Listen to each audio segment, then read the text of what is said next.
बिस्मिल्लाहिर्रहमानिर्रहीम। अस्सलाम वालेकुम प्यारे बच्चों, आज हम उर्दू की किताब से पढ़ेंगे सबक नंबर 10। और सबक नंबर 10 का उन्वान क्या है? रेल का सफ़र। रेल कहते हैं ट्रेन को, ठीक है। इस सबक में यकीनन हम कुछ पढ़ेंगे रेल के सफ़र के बारे में। छुक छुक छुक, अली मज़े से रेलगाड़ी की खिड़की में बैठा बाहर के नज़ारे कर रहा है।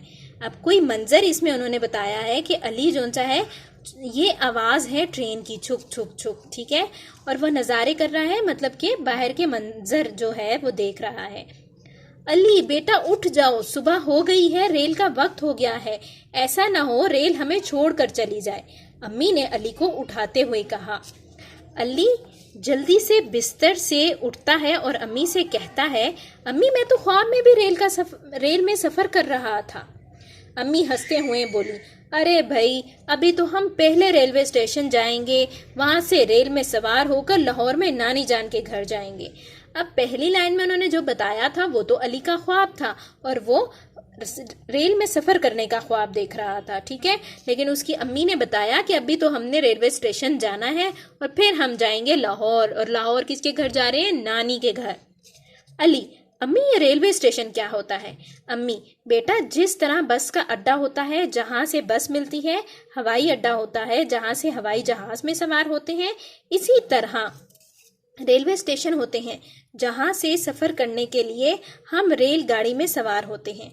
अब जब अली को नहीं पता था कि रेलवे स्टेशन क्या है, तो अली की अम्मी उसको बता रही हैं कि जिस तरह बस का अड्डा होता है, मतलब कि बस स्टॉप होता है, इसी तरह हवाई अड्डा होता है, मतलब कि एयरपोर्ट जो होता है जहाँ पे हवाई जहाज आता है, इसी तरह स्टेशन भी होता है। और स्टेशन में क्या आती है? ट्रेन आती है, ठीक है, रेलगाड़ी आती है। सब तैयार होकर रेलवे स्टेशन पहुंचे। वहां बहुत भीड़ थी। भीड़ का क्या मतलब है? रश, हजूम, बहुत ज्यादा, ठीक है, भीड़। एक तरफ बहुत लंबी कतार लगी हुई थी जहां से सब टिकट खरीद रहे थे। अब्बू ने बताया इसे टिकट घर कहते हैं। एक जानिब प्लेटफॉर्म था जहां लाहौर जाने वाली रेलगाड़ी आने वाली थी।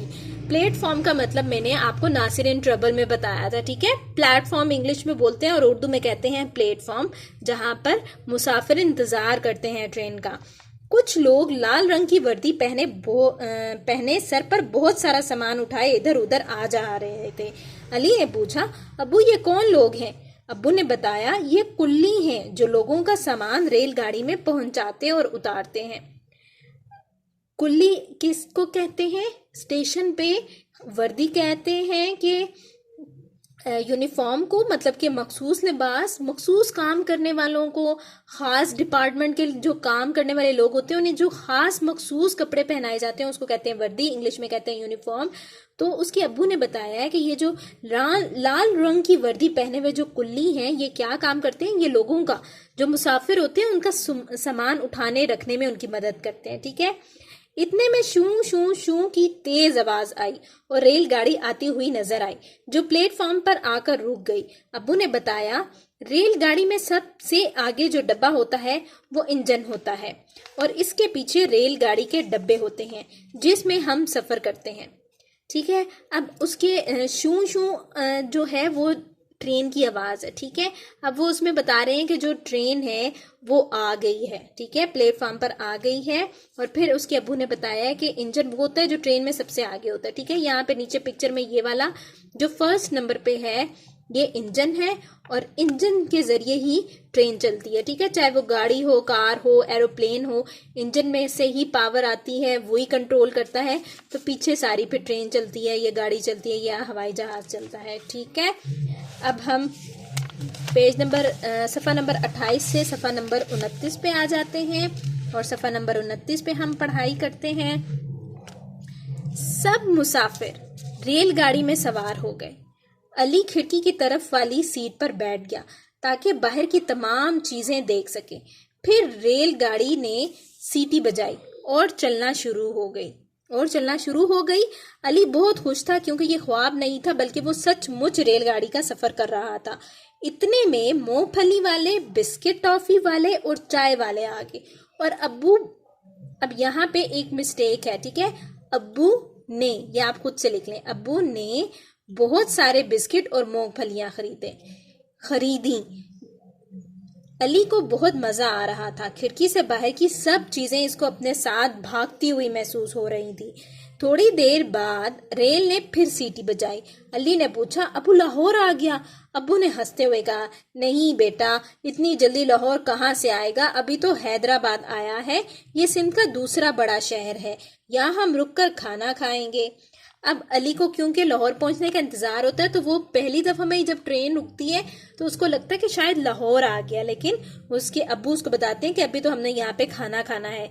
रेलगाड़ी स्टेशन पर रुक गई, सबने खाना खाया। रेलगाड़ी एक बार फिर रवाना होगी। रास्ते में अब्बू अली को बहुत सारी जगह दिखाते रहे।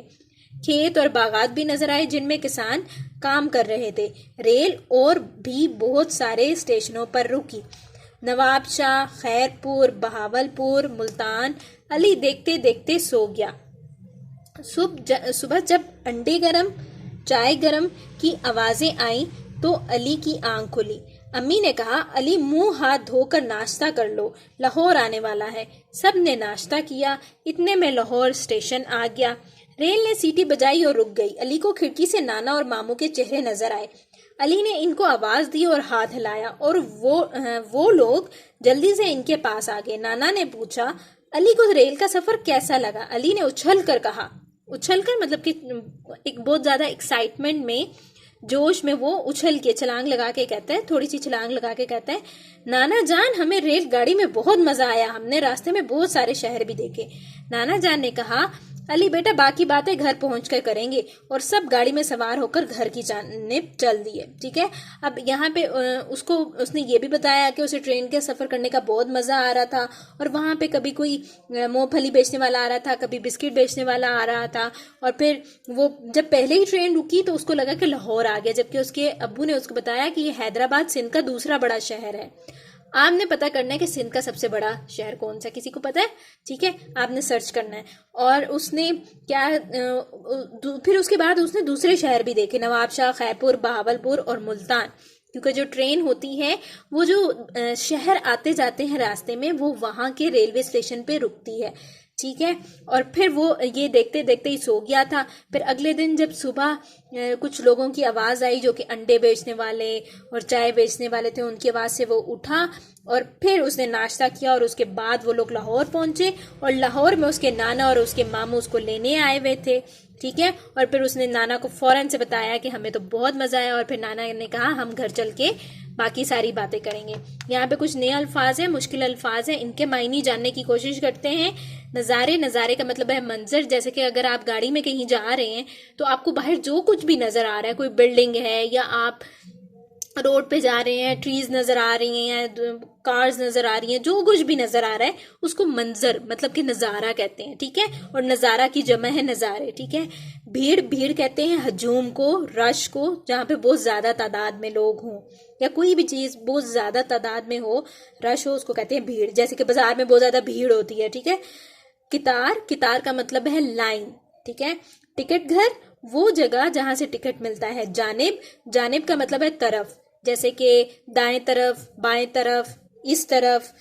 रेलवे स्टेशन, ऐसी जगह जहां पर रेलगाड़ी आकर खड़ी होती है और फिर मुसाफिर उसमें सवार हो जाते हैं। प्लेटफॉर्म, वो जगह होती है जहां पे मुसाफिर खड़े होकर इंतजार करते हैं ट्रेन का, और वो बिल्कुल बराबर होती है, ट्रेन के डोर के बराबर होती है, ताकि मुसाफिरों को आसानी हो ट्रेन में चढ़ने के लिए। ठीक है, मुसाफिर, सफर करने वाले। कुल्ली, खास वो लोग होते हैं, खास लिबास पहना होता है जो सामान उठाने में मदद करते हैं। रवाना मतलब कि चल पड़े।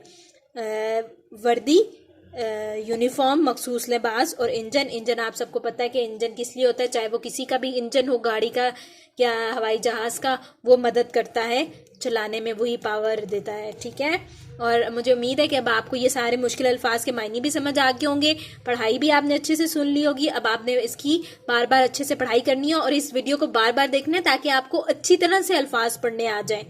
ठीक है, अपना बहुत सारा ख्याल रखें और अल्लाह हाफिज।